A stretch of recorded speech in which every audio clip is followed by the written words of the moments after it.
Dobrodošli. Ja sam Aleksandar i bit ću vaš instruktor. Ovaj kurs je namenjen apsolutnim početnicima, to jest onima koji nikada nisu bili u prilici da nauče nešto o računarima.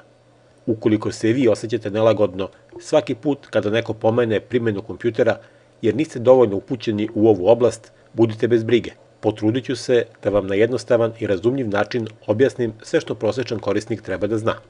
Za početak ću vam pokazati kako izgledaju savremeni računari, sa posebnim osvrtom na najvažnije komponente sistema.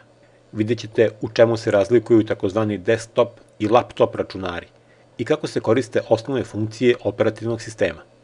To znači da ćete naučiti kako se kreiraju, otvaraju i čuvaju fajlovi i kako se barata sa programima i podacima. U drugom delu kursa ću vam pokazati kako se priključuju štampači, skeneri, projektori i drugi periferni uređaji.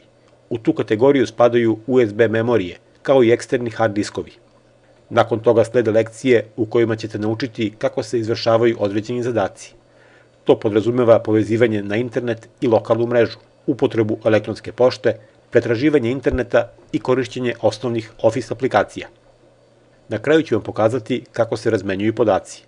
Pošto nas čeka puno zanimljivih tema, najbolje bi bilo da se odmah bacimo na posao.